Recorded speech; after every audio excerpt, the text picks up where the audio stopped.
Hi everyone, welcome to another episode of the Near Future podcast with Tom and Jonny. Today we have a guest, a brilliant guest, a guest I know very well, a guy called James Storer, who is currently at Monzo. And we probably a lot of the time this episode we're going to talk about what you're up to at Monzo with design and AI. James, well, I'll give you a quick bio because James and I worked together back in the day at Deliveroo. Sort of 2015, 2016. James then went on to be head of design at Free Trade, which some people may be using, and then went on to leadership at Habito, and then Klarna, and then started his own design agency, Twist, and then became a co-founder of a startup at Jitty, which is a house buying and room scrolling, I believe, was one of your words that you invented there, James, and then has finally ended up at Monzo, where, and correct me if I'm wrong, James, but you are the leading token burner in the design team. Is it in the whole organization? No, surely not. In the design team. No, it's the whole Monzo, org. which is an absurd claim for a company that has thousands of employees. And really, the engineers should be winning that, but somehow you've snuck in. And I think we're gonna dig into that during this conversation. But great to have you here, James. I would love to start the questioning, the interrogation, by asking you a little bit about your day to day at Monzo, like what you're up to right now, how you think about your work, and also, I suppose I'd love for you to touch on your decision to go back from leadership and running design teams and even building whole companies back into an IC role at Monzo. I think that's really interesting as well. So I'll hand over to you, James. Thanks, Jonny. Appreciate the intro. Yeah, it is actually the whole org that I am the leading token burner, which is, I'm not sure if that's a great title to have, but it certainly says something about, as you asked, like how am I spending my day to day, I guess. But yeah, I think I am in quite a unique position. I'm very fortunate position actually, because so I lead design in our kind of, let's say, AI forward and personalisation collective, where you might start to see some features coming about from in the next 12 months or so. And I think what gives me a really great remit there is because we are very much thinking more forward about Monzo and what the product's going to look and feel like over time, especially around personalization.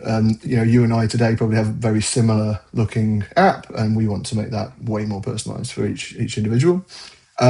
So I get to kind of really think more broadly and ahead of time. Equally, I'm not in any particular dedicated squad. I'm leading across the collective, so I don't have that kind of day-to-day. Not that all designers are like on demand to a squad, but you are still working with the squad to hit certain goals, certain features that you're building towards. I don't necessarily have that specifically. I do at the minute because I'm covering 2 sabbaticals at once, which is not ideal, but I hope you and Alex, if you're listening, you're having a lovely time.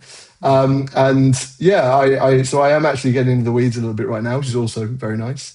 But aside from that as well, I also own quite a lot of our design discipline AI goals. So I think the 2 things go hand in hand really nicely for me. So one is obviously, how am I applying it in my work? How am I personally figuring out what we should use for what purpose? And then to the whole team is like, okay, what have I found useful? How can we kind of disseminate this through the whole design discipline and beyond, really?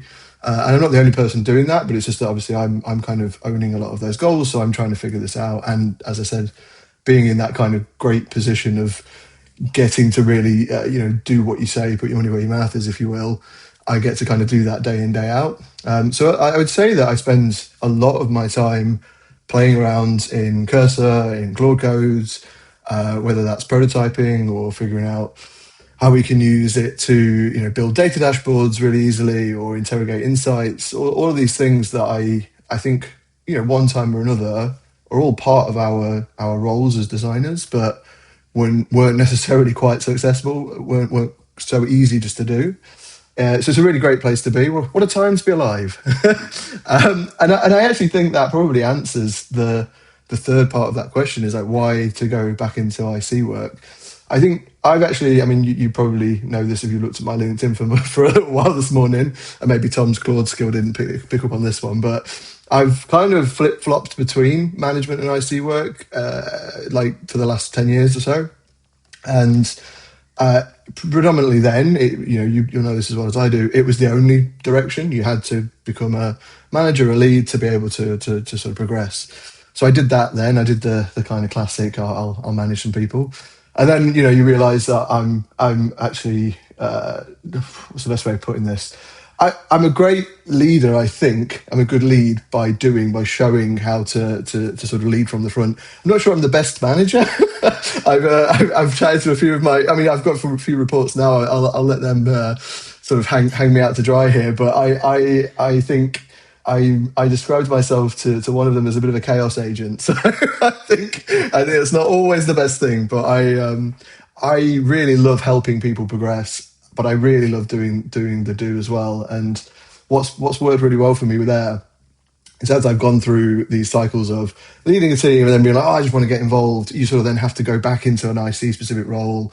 I think what's happened really nicely over the last 10 years is that there's been these more hybrid roles come about. You have kind of, senior leads and all this kind of stuff now, and more hybrid sort of player coaches. So that's worked really well for me. And you do kind of gain a lot of, A, experience, B, insight, understanding of how to play the strategy game. You get all of that. And when you can package that up with a 20-year career of being a designer, you can do some great design work as well. So I think that for me has been the kind of pinnacle. And going from like a founder position, that is, people might see that slightly differently.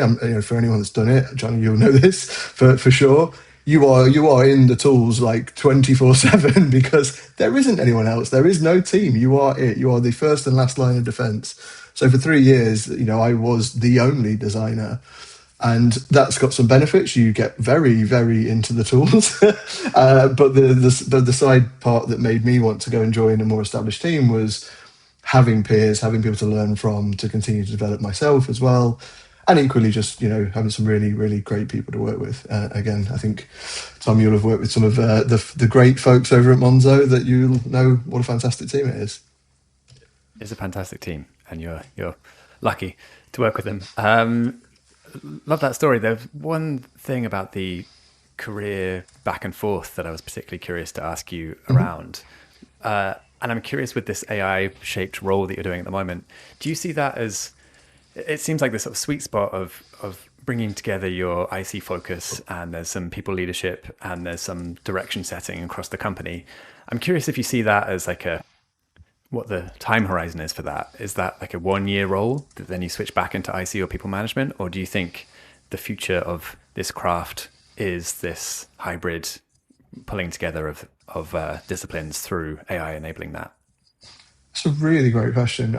Honestly, I don't know for sure. I'm not sure any of us can know where the end state is right now, but I don't want to, to lean too heavily one way or the other. But I think that there's definitely always going to be a need for people that are very strategically minded, great leaders, great managers. Like, people will always need that to be able to develop. But I do think, just like ICs are having to expand their skill set, their breadth, I think that's kind of the same in terms of leadership. Like, they can't just turn a blind eye and not know what's happening in AI, the tools that we're using, But I spent enough time out of Figma that going back into it was hard at the time, and it didn't even move that quickly at that point. But I think that now you can't really take your eye off the ball, really. So I think they're always going to exist. I'm not sure whether the hybrid role will be there forever, because I think for me personally, as much joy as I take from helping people, managing people, I'm probably better at actually just doing the work. We felt like the current collective that I'm in needed somebody closer to the actual problems, the work that was happening at the time when we sort of started the collective. I think that made a lot of sense. I don't know going forwards, once we actually establish ourselves, start to ship some of this work. I'm not sure whether that might then need somebody to be a little bit more sort of just day in day out in those leadership meetings, in the strategy sessions. I try as much as humanly possible to stay out of those, but you can't sort of do that all the time. So Really super interesting. I suppose I've got another follow-up question, and this is from personal experience as well. As a founder, as you mentioned, James, when you're a founder, you don't have the designer title, but if you're the design founder, then you are the designer as well. So yeah, I think I found myself in a situation where I was doing a lot of design work, but always struggling to justify spending longer than I needed to on it, because I was CEO and also doing like fundraising at various points and yeah. and product management for the most part for long periods of time. And so the PM bit of me would be like, what is the smallest thing we can get out? And then the designer would be like, I want to spend a bit longer to make it a bit better. And then the PM hat would come back on and be like, no, ship it, move on. So I'd end up like looking back. I think the ways I sort of tried to combat it was, promising myself that I'd go back and improve it over time. And I ended up designing way more in code because it was just faster to get to something that was high fidelity anyway.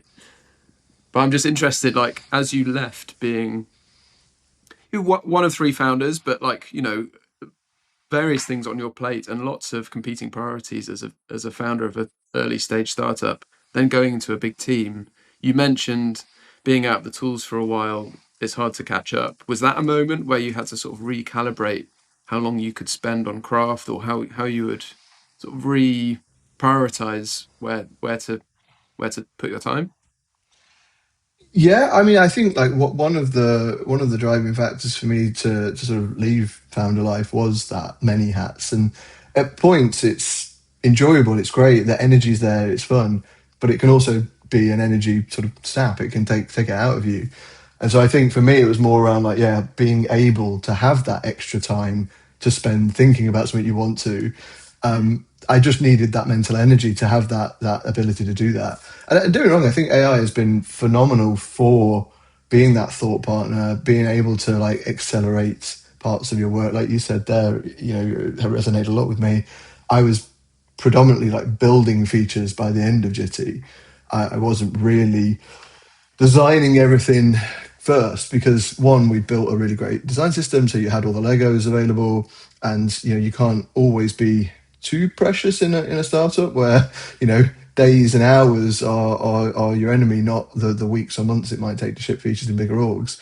So you sometimes you just have to deliver, and so that was definitely one thing I really wanted to gain from sort of like moving on from founder life was, just having the headspace to go, my priority today or this week is to literally think about this problem or go and build a prototype in this space. And, Right. like it's happening right now at the minute, we're doing a lot of our cycle planning for the next half. And I get to go and kind of prototype a lot of those bets because that's become part of our process now, which is fantastic. But so for me, I sound giddy saying it. It's both great to get the time and headspace to go and think about these like future problems we want to solve, but equally getting to play around is the better way of putting it. To play around building these things, not and this is kind of what we touched on last time, Tom. Is that not to the level of sort of fidelity or quality execution where I would be shipping them, but to a point where we can share them around as artifacts, share them around as like a sort of direction of travel, and prototype them enough to test with users. That's what's really, really created some fantastic leverage for us at Monzo so far, and given me the giddy, awkward smile that you see. I know you, James, and I know how you work, or at least how you worked 10 years ago. And I can only imagine how exciting you were in the growth team at Deliveroo Yes. back in the day, which was the team that moved the fastest and had the ideas and then just like would throw them out there. I think you and I are quite similar in that sense. Just like to sort of build something and just see. So to be able to have an organization that operates where, as part of planning, not only do you get like maybe an engineering spike into some sort of technical question, but you actually get to build like a sort of user experience spike as well. Man, we would have loved that 10 years ago, I think, to have had that Honestly, opportunity to do that. yeah. I mean, I say it quite often at the minute, but I feel like I've been an average designer for most of my career, and a lot of the many things that I've done. Some people don't know. I started as a web designer, as a web engineer back in the early 2000s, and sort of moved into this direction. But it's a lot of the skills that I have acquired over this time feel like they've come to a head where it's like I do understand a lot of the coding decisions. I mean, not to the amount of coding languages that I now, orchestrate, but I understand some of it, and I think that's proven really, really powerful. That technical connection, the problem solve perspective, and the actual like visual craft element, and then equally, I think you once said this to me, Jonny, and it stuck with me for a long time. Is that I used to call myself a loudmouth, and I thought it was a negative, and you said it's actually it's a superpower, it's a communication skill. So thanks for that. And I think that coupled with these other things has become this way of like being able to be on the forefront of AI and design and understanding how we use it and helping others to kind of come along on that journey as well. So yeah, it's a weird collection of skills, but it seems to be working pretty well for me at the minute. Yeah, and I love that you've managed to just sort of define yourself between the cracks of like the traditional archetypes. I think you're the best example so far that we've had on this podcast of someone who is doing exactly that. They're sort of dancing between these definitions and actually carving something out for yourself that is the best reflection of what you want to do. So therefore, probably the best value you can offer to an organization, which is great, and probably not possible 5-10 years ago for various other reasons, like coding models didn't exist and whatnot. But it feels like it's breaking down those silos. I spent years thinking about career paths. I'm so glad that we don't have to always talk about the management track and the IC track in that same way. You should go again, but with all these little micro tracks. Thank you, James, but no way. Absolutely no way. The interesting one, you mentioned archetypes there. We had a senior IC session with some designers a couple of weeks ago, and we started talking about different archetypes of our most senior ICs and like what makes us all unique, what are our superpowers, how can we bring them to the groups, to the wider group, and everyone does have a different path, and it's now starting to sort of like where are your sort of like skills, your strengths, and how can you sort of amplify them with AI. And with your peers around you as well. And the one that kind of came out for me was the trellis, which I'm not sure I appreciated so much, but it was essentially we had some folks that were more around like being like a sturdy foundation or like a holding wall, and they might be like more systems focused. And mine was more around like I enable others to kind of climb because I'm a wooden fence apparently, but I took it as more like as a compliment. It's like more of an enablement skill set than me just being a wooden trellis. It's an uncanny resemblance. Thank you, I appreciate that. And for anyone who's just tuning in, we were talking about walls before we started recording, and James is taking a long time to knock down various walls, and I feel like that's come full circle now with the fence, the wooden fence. James, I had a question for you. I think it was a previous podcast guest, Aviat Deal.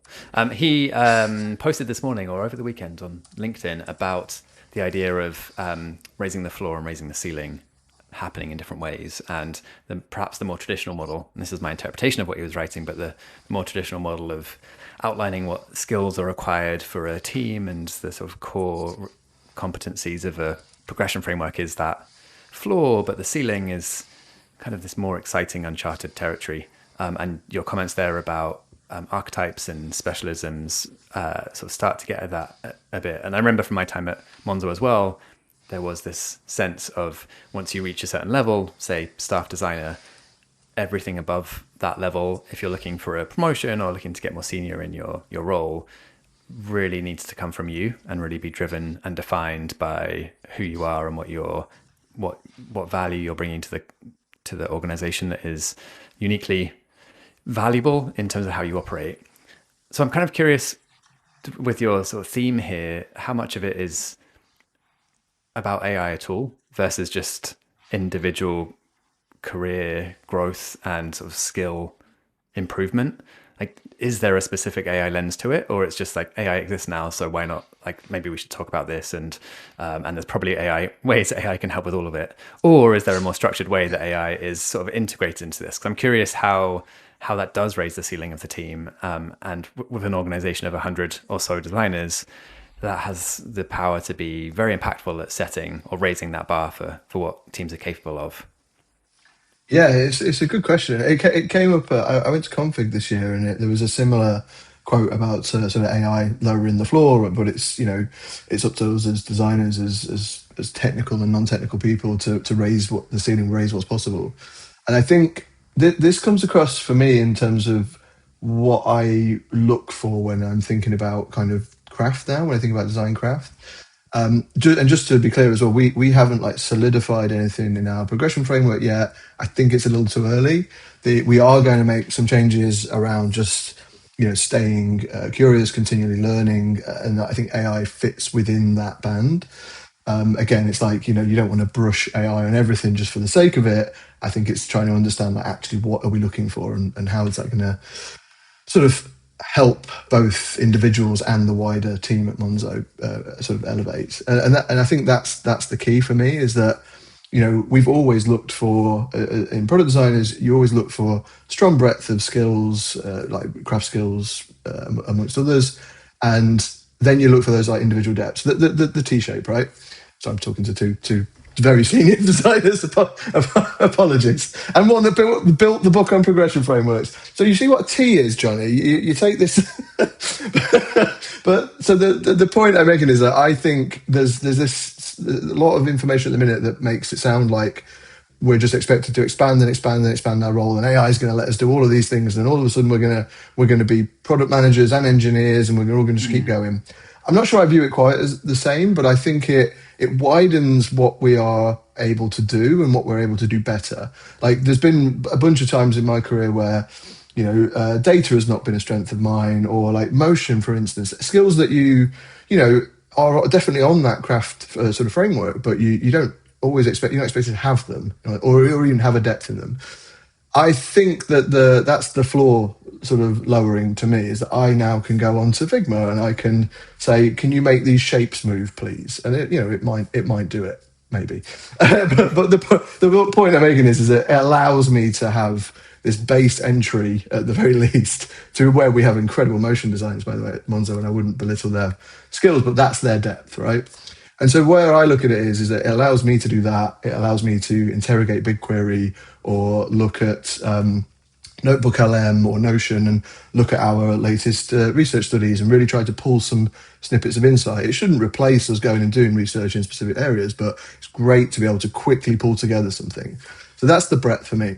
Where I think that AI really is going to accelerate people is the superpowers. It's like, how do you take a strength that somebody already has and make it into a superpower? It's like, I can't think of an example particularly, but I was going to go for some kind of like Thor example, but he's got a hammer. So, but I think the point is that if you're good at something, you can be even better at it. You can accelerate that.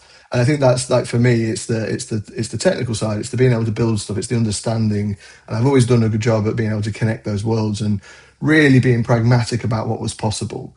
And I think for a lot of people now, they can, like, even at the base level of that, they can understand that a bit more. Because if they try and mess around in code for a few hours and if you can't make it do the thing you want it to do, probably not that easy to do.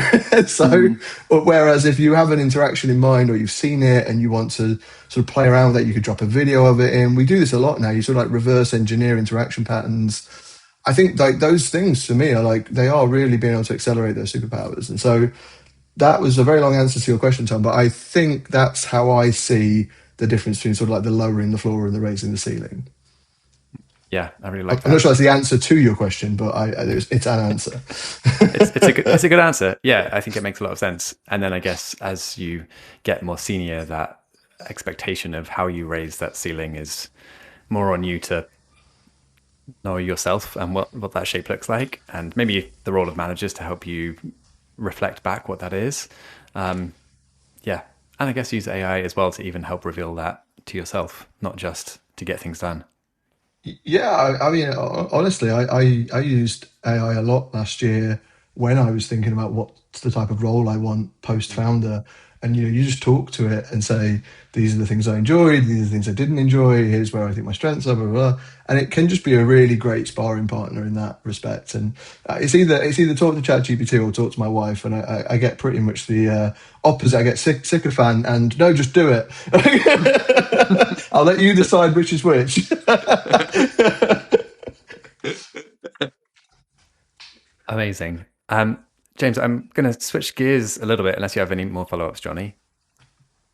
No, I mean, it has made me think quite a lot actually about this sort of choice.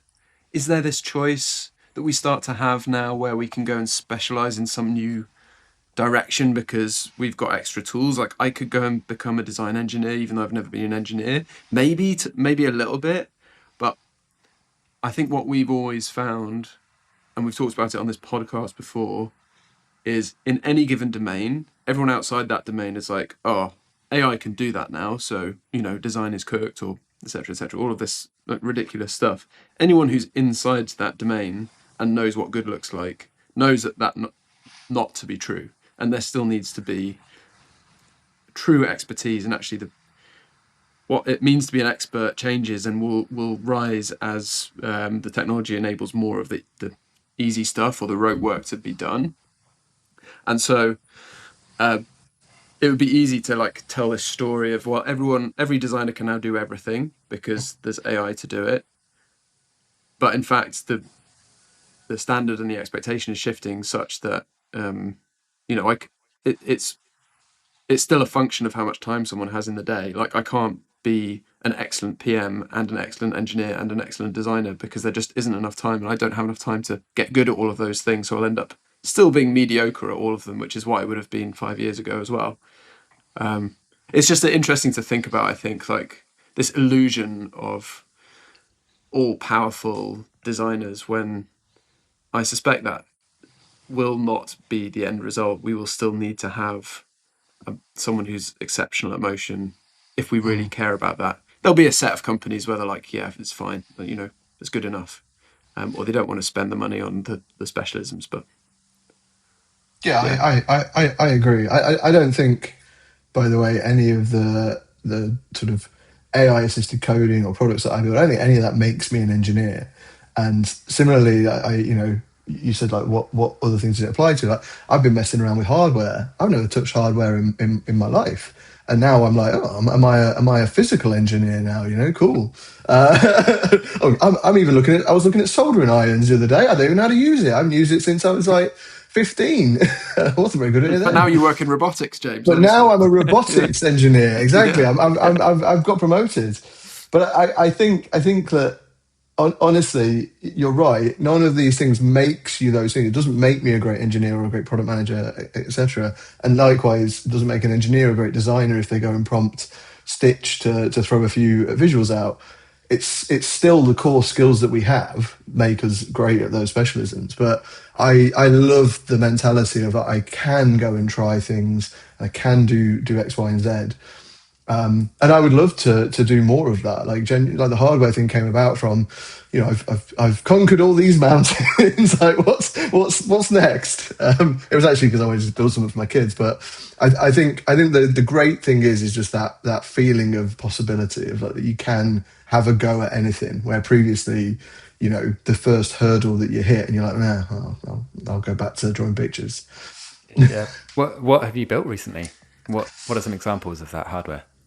Yeah, so we actually had a guy, Rob, who had been playing around with these little M5 sticks, and he'd managed to get his kids like balances showing on them. 'Cause obviously, like without a phone on kids' accounts at the minute, they can't see their balance. And my youngest just turned 6 this year, so they both now got accounts. So I built that. Then that kind of like goes, oh, I can build on hardware now. So you sort of you branch out a little, and I built an app on our TV, our Samsung TV, for like to sort of show our calendars, to show things like we had got like to-do lists. Things. A lot of it's through like Google You'll have like Google Apps that do a lot of this. So if you kind of just build it into an ecosystem, you can get quite far from it. So just showing like our calendars, our to-do lists, like where we're going to be and when, and then I did put the kids' balances on there as well, just so they could see it on the screen. And it's just something like that. It's really fun and enjoyable. And even if my wife I refuses assume you didn't put your balance on there, James. No. I mean, I should just write naught on the screen and it'll be done. Hard coded, yeah. Yeah. Even if my wife refuses to open it, I'm still proud that I did it. But I think those things, it's like a bit of a gateway. It kind of like pulls you into the next thing. So I'm now, I don't know whether you're familiar with the sort of the light up keyboards that you can get. It used to be called Lumi, but it's called Rolly now. So they're unfortunately not doing very well. I hope that they pull out of it. But what they did was open source all of the code, so that if it does go down, then people can still kind of use the hardware devices that they've bought. And so I was like, oh, okay. So now I'm trying to build an app to work with a Lumi device. So I don't know. I think these things, like I say, have a way of making you feel that things are possible. And I genuinely think if I was going to be messing around with anything, this would be my state of mind, not what can I build to make some money. And I think that's where people perhaps go a little bit wrong, is that you see it on Reddit and other channels. It's like, my app that's doing 100,000 pounds MRR, and you're like, okay, sure. And so those for me is like, it's like chasing the dream. Whereas I'm happier that I'm just building something to solve my own personal problem. And we have had like a bit of internal debate around that, as like whether or not that will be more of a thing going forwards. Like if you might see more personal apps, like could you even imagine a personal app store on your phone? Like these are the kind of things that I would love to see. It's just more like niche products than what we've had to date, which are kind of like bigger products that do a lot more. So I'd be really interested in following that thread and seeing like really where that comes out, because I don't know whether it's the thing I want or whether it's just the thing I want right now because it's fun. If it becomes a point of like people stop building these bigger apps because people are building niche ones, and I then need a app to do a certain thing, I've got to go and build it to get it. I think that would be a bit of a blocker, but yeah. Yeah, there's been probably about a year ago, there was this iPhone app released, Wabi, WABI, which promised to be this sort of personal app builder. I'm not sure how well it's doing because I haven't heard that much about it post-launch, but there is this bet, I suppose, that everyone will be a builder at some point. Everyone will build their own tools. I suspect you and us three on this call are outliers in the sort of broader ecosystem, well beyond design. Normal. If I imagine my mother-in-law doing something, I can't imagine she's going to be digging around trying to build something anytime soon. But if the technology gets to a place where it just feels like an app you're using and you're just asking a question and then it like makes something and it says, do you want to do that every day? And you say yes, and then suddenly you've built one without knowing. Maybe it can sort of get to that place. I do like what you're saying about this sort of personal, like hobby cottage app building type. We do stuff for fun as a family when we might have played a board game. Instead, we'll like build a thing. Tom, I know you're doing a lot of this kind of stuff as well. And whether there will be anything in between where more people become entrepreneurs to try and make money, or it might just be like hobbyists and like people takes over Warhammer. Yeah, that's like where. Yeah, I've been thinking about this. We're recording this on a Monday. On Friday, we recorded the last episode with just Jonny and I, and I mentioned in there about building a learn to play chess game for my 5-year-old son, and it was really just a chance to explore 3JS and what it can do with creating a 3D world. And we had these underwater world with fish and things playing different chess pieces, and anyway, so that was 3 days ago. And on the weekend, on Saturday, I was like, oh, this is as cool as a proof of concept experiment, but I don't think my son's actually going to want to play this. So I had Claude turn it back into a 2D game, make it more of a pixel art style with like these sort of rainbow colors, and like I want some motion, animation, make these have characters, give them eyes, make them move around, do fun things. And then we played together on Saturday for about an hour during our youngest one's nap time. Anyway, the whole experience felt like left me with the question of is the value here the personal software that I created, or is it the process of collaborating with my 5-year-old to make something that feels more fun and engaging? And it doesn't actually matter if that's any good. It's the process of creating it together that this now enables. And it's sort of hard to imagine there being a big enough value difference between a dedicated piece of software like Wabi versus just using Claude Code or some other sort of fairly mainstream LLM coding agent to be able to build that. But yeah, I think the value was, in this experience at least, was less about the releasing a kid's chess game and more about collaborating to create something that was managed to weave in the things I was interested in helping my son learn and creating it into a format that was fun and exciting for him to play with. So turning this back around to you, James, and the whole point of this actual interview, yeah, some of those examples you gave there with the TV and hardware and showing bank balances for kids, I'm curious about your perspective on involving your kids in these experiments, or your wife or other sort of people in shaping them, or if it still feels like it's a solo, like you're the author of this product and it's just like it has a very specific niche target, but it's less about the collaboration to create it. Yeah, I think so. So sometimes it definitely is the latter. It's like I will have an idea and I just want to pursue it. But I definitely used it to sort of play around with my kids. My wife is usually more, she have an idea and say, I want you to build it. And I keep being like, I would like that to make something we do together, which I think we will eventually. But yeah, certainly my son especially has shown a great interest in it. I think he kind of pokes his head in here sometimes and sees me doing stuff and he's curious, what are you doing? And we similarly, Tom, we built an Uno game, which for copyright reasons I'm going to call Duo, or Dos, surely. And so, yeah, he basically wanted to play more, and it sounds really bad. I didn't build it to not play with my son, just to be clear. He wanted to play on his own, but also with other people. And he's got the card sets and he loves them, and he's got like a few different versions. But he basically wanted to build it so that he could play with his like nanny and grampy or with his aunties and stuff like that. And also he wanted to make his own versions, his own rules. He was like, I want it to explode. I'm like, what's exploding? Yes. And so we built the core game and then built like an invite system so he can put their number in, it'll text them a link and they can play together. We built that and he absolutely loved it. So then we started building more rules, different game types. And he's got an extreme version which does basically cards can explode. I think I love chasing down those curiosities, and I think that is really great. And I would love. I mean, I've not got there yet, but I would love for him to be able to do that on his own.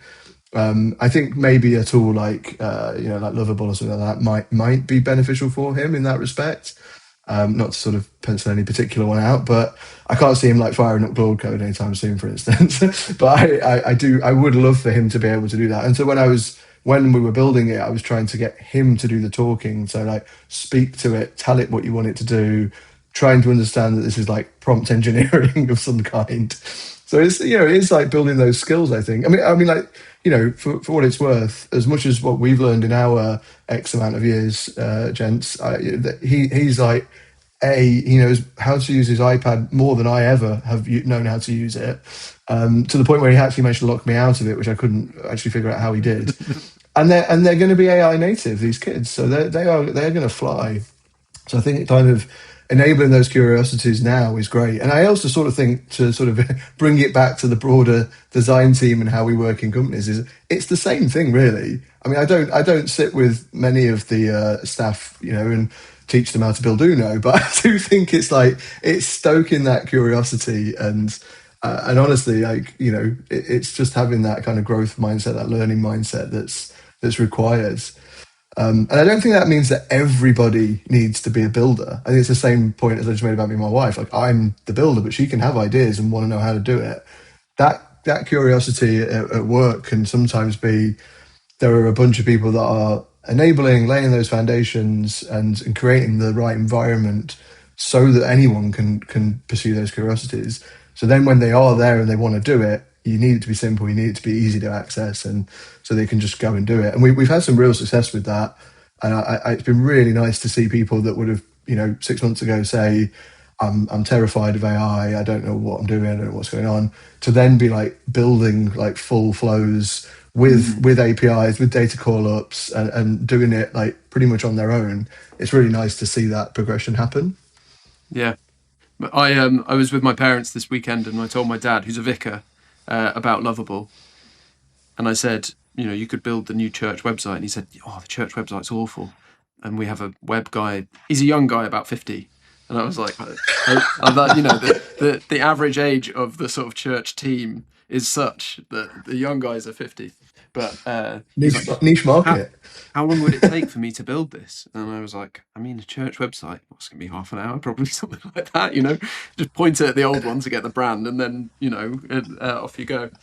So yet I want to watch him do it, because, if my 69-year-old father can navigate Lovable and build something good, then, that's there's something very interesting there. Anyway, right, let's move on, because I really want to hit. I wasn't at Mostly Working. James, you came and spoke at Mostly Working, which is Tom's meetup that he runs for design and AI in London, which is excellent. With Simon from Morse. With Simon from Morse, sorry, yes, with Simon from Morse. James spoke at it. I couldn't make that one. I was gutted to miss it. I would love to just hear, I think everyone that wasn't at that event would love to hear what you spoke about, the specific project that you were working on at Monzo that you demoed, and like how transformative that's been, because I think every team could learn from this. So I'll hand over to you.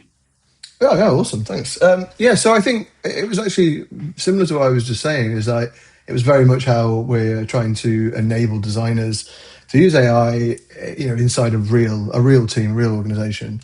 And the core argument that I was making was kind of the biggest value that we can have as designers and other non-technical staff at the minute isn't suddenly that we ship production code and we're like committing to the actual code base. In some companies, that is going to be the biggest leverage. And so I think my point was not around don't do that. It was more that you've got to find the right leverage for your organization. And for us, it's very much like if we can reduce friction to the tools, we can improve the quality and speed to learning. And basically, I think I called the talk the messy middle.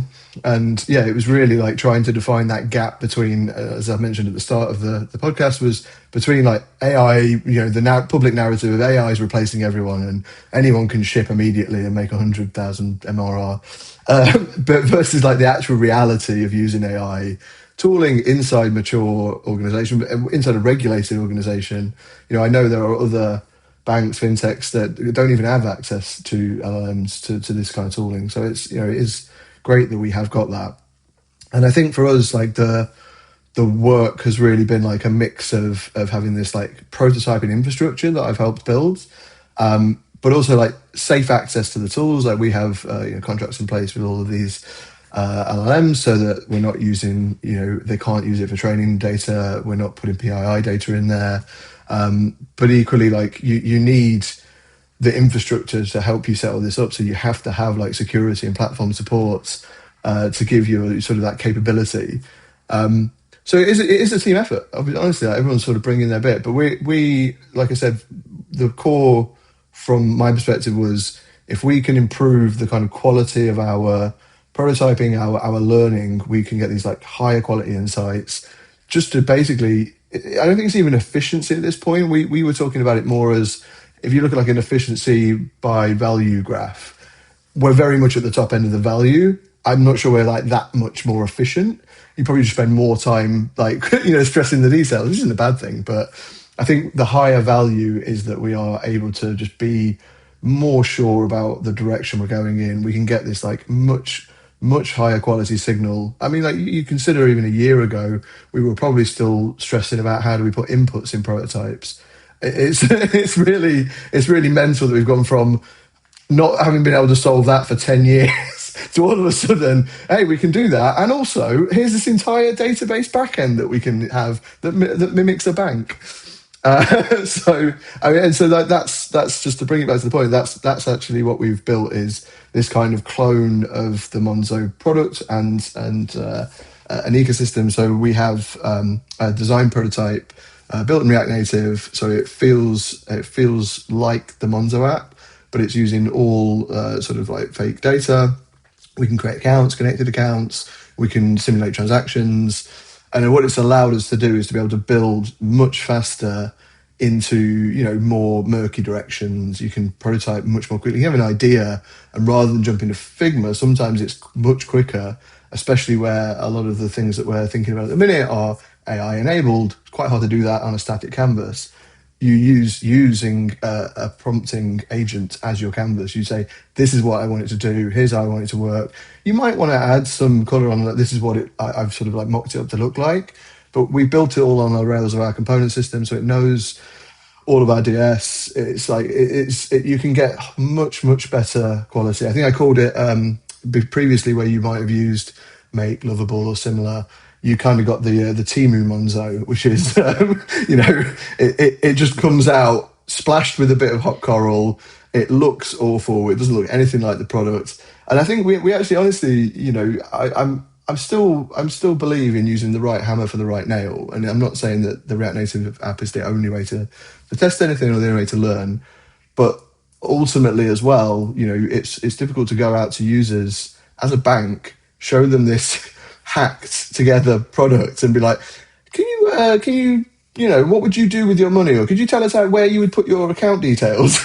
And then, they're going to go, is this real? Is this actually the case? And so I think you have to think about it from a security perspective as well.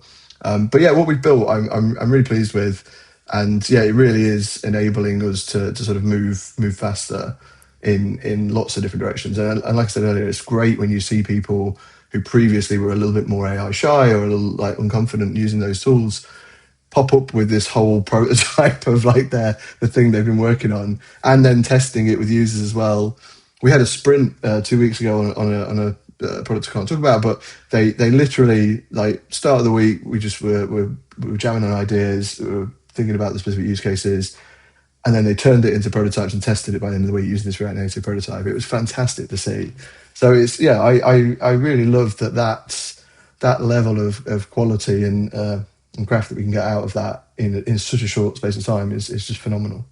I do remember we used to do design sprints together out of the sprint book, and just think the sprint book now is probably, you have to give it a little rewrite now, wouldn't you? I mean, it's you got Jake on speed dial. It's it's what 10 years old at least now, maybe a little bit more. More, Yeah. I would imagine a bit more than 10 years. Yeah. Yeah. So yeah, I would argue, yeah, it's definitely. I wouldn't go back to like paper prototyping necessarily. And actually, we did. Sorry, I'm off on tangent now, but as part of this this sprint, we did some drawing in Figma, in FigJam, and it's been such a long time since I've done kind of like draw box, wireframing, that I was like, I was going so slow, and I'm like, we've only got 8 minutes. Oh crap! So instead, I just started prompting ChatGPT. I'm like, right, this is what I want it to look like, and then give it me in this wireframe styling, and then just drop these these images in. I'm like, then annotated them and be like, this is what I'm thinking, because it was quicker to do that than me try and pull a few boxes together, which I don't think speaks volumes to my my skill in FigJam. But no, it was really interesting to see that was the flow that I ended up going through. Yeah. Yeah, super interesting. I remember one of my takeaways from your talk, James, was the focus on shrinking the learning loop. And so everything you talked about there with the prototyping system is in service of being able to move faster and shorten the time to help decide if a direction is one worth going in. And I think you shared some really interesting things about research influenced content to inform the product experiences as well that you're prototyping, which was really cool. I did have a follow-up question around all of this, which is if you had to do that presentation again now, or that walkthrough again now, like what is the slide or two that you would add? Like what has changed since you gave that? Because that must have been a couple of months ago now, and I think a lot of the things you were showing seemed mature-ish, or like they were sort of approaching maturity. But I'm curious if there's any new insights or new themes or new problems that you've reached now that you have that in place. Yeah, so it's a good question actually. I think that the core value is definitely the same. It's definitely the learning loop, but I do think that the addition is definitely there's a greater depth of collaboration now. I think, and I've talked about it a little bit earlier on, but there is definitely like this expectation that these prototypes, whether it's a link shared or a video, there is this expectation that they go along with either a feature that you're building, or like I was talking about in planning, like we are expected as part of planning to share a prototype of what we're it's understandable when you can't really explain what a sort of non-deterministic UI is going to do in a few in a few screenshots. It's really hard to get that across, especially when you're talking all of these strategy plans and proposals. They go through our senior leadership and our C-suite, and it's what we're going to spend the next 6 months working on. You need to be concrete on your bets, else you could end up wasting 6 months essentially. So yeah, it's great that they've become such a deeper point of collaboration where there's expectation now that they exist. And I can only imagine that if we had this conversation in another 2 months, that would only be deeper. And the other thing I would really like to see, which I'm starting to see a bit of, is the kind of handoff. And I mean, I would expect it to be less of a handoff and more of a handshake experience between design and engineering. We're already trying to play around with how could we bring that React prototype into so Figma code layers, for instance. So, for anyone that hasn't seen the config demos, but like they've kind of brought Make to the canvas. It looks really impressive. I think that it gives us a lot of ability. What we want to be able to do is, connect all of the infrastructure that we've built, have it live on the canvas, and then actually like a linear ticket or some kind of like handover handshake would be you drop that link in, and also it could be that it tells you what the components are that have been used. It could give you a spec. That's the kind of thing that I would see as the next step.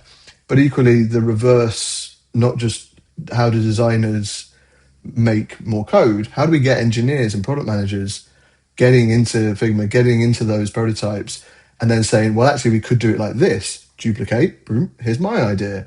Because I don't see a lot of that. I see it with products sometimes, like they might grab your frame and give you a rough idea or butcher it, whatever you want to call it. But I haven't seen a lot of it from engineering where they would like design. Whereas I think if we could start to bring this like canvas experience where it is like a connection of code and design, I would love to come and have like a collab session, a jam with engineers, with product managers. I think that'd be great. So I think the next, we can have another chat in 2 months. I don't mind.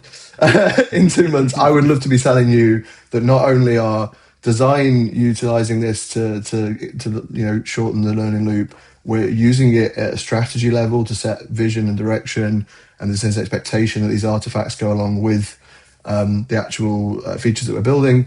I would love to say they're not artifacts anymore. It's not just a thing that we look at. It's a thing that we actually use, that we visually collaborate on. That's the next sort of step, in my opinion. That is certainly what I would like to see more of at Monzo. But at the minute, it's been really hard because the tools don't really allow for that level of collaboration yet. You don't have multiplayer on Cursor or Claude Code, for instance. So I think that would be a really great piece if we can get it to work in the way I want it to. I definitely think there's layers to that. A bit of a tiramisu. I think we could quite easily, on a really small interaction, you don't need to go to the depths of like pulling the entire design prototype repo. You could just say, I want to play around with this interaction.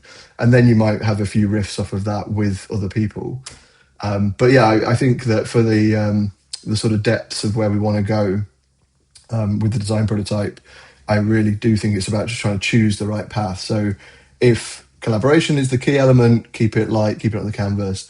If building something that mimics the app experience, we want to test it with users, do that in the React Native prototype. I think this is what I would like to sort of see the progression of it be. So you're bullish on Figma still having an important role to play, or yes, I am. I went to config this year basically to say, what are you going to do to make me open you every day? I'll be completely honest about that. I said it to a lot of people because I wasn't. I was purely, and again, I do say this with a caveat of I have a very privileged position where I don't have to open it to handover with a squad every day. So I do recognise that. I still think it is the predominant way that teams collaborate. But I was personally not using it on a daily basis, and mostly only if I was going to kind of play around with other people's work or butcher their work, or trying to build something. I was, mostly using it as a context source for an agent of some sort. So I very much went to config to be like, what are you going to do about it?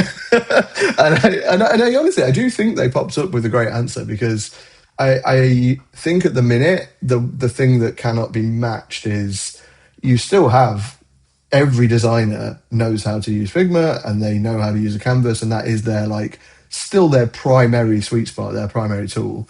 So if you can then elevate their skills without them needing to leave the tool, because this has been one of the adoption problems that I think every team has been facing, is that how do you get designers to go and open an IDE, to open the terminal, and start hacking? How do you get them to do that?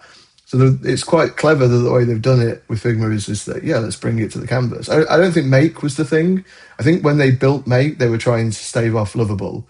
When they've now thought about it properly, sorry if anyone from Figma's listening, but when they've had a minute to think about it, and actually the thing that they really need to stave off is not how do we keep up with these other no-code tools. It's if people are going to move to work in an IDE, to code first, how do we keep up with that? How do we make it that can be done where you work in Figma with all of Figma's other great features? So I think the collaboration aspect, comments, annotation, you can even use some of the Figma Motion piece. Like I've been playing around with Figma Motion, bring it into a component, drop that into a prototype.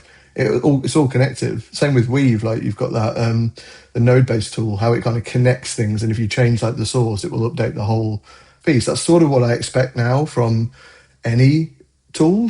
It's like I think your expectation just it expands, and you're sort of like, if I was going to encode, change a component, it would propagate through the entire code base. So if I change a static component, it should propagate through the whole thing, and so that applies to these code bases as well. And I think Make didn't really do that very well because it was so detached from Figma. I think the same kind of problem that they've had with adding sites and FigJam, etc. It wasn't on the core product, the core canvas. So I really do think that they've come out fighting, and it's certainly given me a reason to open them and play around again. So I do think for those folks that are maybe less keen to open Claude Code or Cursor or whatever your tool of choice is, it's a really great way to start learning things, especially because you can start to learn some principles as well, like, duplicate a frame, it creates a branch. How do I make edits? And then I want to save them. It's kind of like learning Sketch again. Command S is, that's actually a commit. You've got to sort of understand some of these things. I have spoke to the Figma team, and one of the things I said was, I understand the desire to, and I don't mean dumb it down, but to sort of make it more user friendly. And I think auto layout is a great example here. Auto layout is really easy to use, but it does not help you understand Flexbox. In fact, I'd argue it makes it even worse, because you're like, hang on, I want it to be there. I've said flex start, and then it's over here. And so, if they'd have found a way to teach people the auto layout, how it actually connected to Flexbox, even with just like the subtle label naming, maybe, I think that would have gone a long way from designers, 7 years ago starting to use auto layout to now trying to figure out what the hell flex start means. James, it doesn't matter because no one's going to read the code anymore. So. I mean, you say that, but so this is the other thing there that bothers a little bit, that bugs me, which I really think there needs to be a solution in Figma for, is that if I do go in and I will make code edits, because sometimes, not necessarily won't work, but sometimes I'm token conscious, and so I don't want to spend money just to move something from here to there when I know what to do. Same with like anything. If you want, you want it to understand rounding, or you want to set a specific text size. And I understand they built the kind of inspect panel in Cursor, but that is clever that the way they did it was that it still needs it just gives you a prompt, it doesn't actually change it. And I say clever because they've cashed in. But what bothers me is I don't want to do that. I don't want to have to pay for that. And I do think if there was a little bit more of a habitual learning loop between the thing that you're doing and the code, it would be a lot better for us as designers of how we're actually learning these things. So I think that has been my feedback on code layers, is like, how can you actually connect what people are doing to how it really is working in the background? Like, how is it working with Git? Because you take a designer through GitHub for the first time and they're like, what's a commit? What's a branch? What's a PR? I don't get it. And then you start trying to like describe it as, well, imagine I copy your file and I put it over here and I do whatever I want with it. It's you try and go down those roads. So I really hope that they take the opportunity to teach a little while they're doing this. James, I'm pretty sure you brought Abstract into Deliveroo back in the day when that was the original for sketch files. Yeah, sketch files. Yeah. Right. I think let's move on to the quickfire round. Ooh. And James, quickfire is quickfire for a reason. I have no idea what you're talking about. I have a quickfire question, and then I'll hand over to Tom. So last week we talked quite a lot about managers and senior designers burning out and sort of feeling like they're behind on the tools and behind on the craft, but also, and that's an expectation of them all of a sudden. Any tip or two for someone who is in that position where they're like, I'm suddenly feeling like I need to actually be designing again. I haven't designed for a little while. How would you get back into it? So you're sort of asking, like, what's the opposite to using AI? Is that the question? I mean, I suppose this is in a world where AI isn't going to just do it for you. Yeah. Right, gotcha. Yeah, I think it can be nice to have a palette cleanse, right? I think that getting into a project where AI isn't going to do it for you, getting your head in, and if that isn't possible at work, maybe something in your personal work, I think just getting into something that's like really design focused, you really want to solve a problem, and you don't necessarily want to think about how am I going to build it, what's the end product, you just genuinely get into some craft execution. I would call that like a nice little palette cleanse. And I honestly I know I was talking about my holiday last week before we started recording, but I did build something, but it was a massively different thing, complete palette cleanse for me. It wasn't anything to do with work. It wasn't anything to do with any of the projects I've got on the go. And it was just fun and I enjoyed it. And I think that for me is sometimes what you need, and it can stave off the burnout, I think. But equally, I know it's just quick fire, but equally, I think that don't put so much pressure on yourselves. Like, just there's so much going on. Try and focus on the things that help you and that improve your workflow and improve the things you're good at. Don't think about every tool that comes on the market. Just, narrow. Brilliant. Tom, over to you. James, when AGI takes over everything, what will you do with all of your free time? Well, I think we touched on it earlier. I'd still make things. Like 100%, I'd still be building stuff. But if you assume that we have this, greater than human intelligence where anything is possible, so not just building software, building hardware, I'd probably start going a bit big on my project ambitions. Like, I don't know, start trying to build like an Iron Man suit or something, or I don't know, a spaceship. Can I build a spaceship? Build an FTL. You were serious about this robotics designer thing, eh? Yeah, I mean, this is my point. If something more intelligent than me and more impressive than what I can learn on YouTube tells me what to do, I'll start building stuff. Yeah, I think that I'd probably get divorced, but I'd be building things. But the wife would be like, "Why is there a spaceship in the garden?" Well, AGI. Related, but have you seen this website Meat Layer, where you can sign up and it's like a Fiverr or whatever, but agents can ask you to do things in the real world. So if an agent has to complete a task like post a letter, then it can pay you to go to the post office for it. Completely, you could do that. You could you could Be meat. be meat for the agents. Anyway, Wow. I've got one more, and maybe we'll do one more each. So, what is? It sounds like you're a Figma bull. We've had some Figma bears on this podcast as well.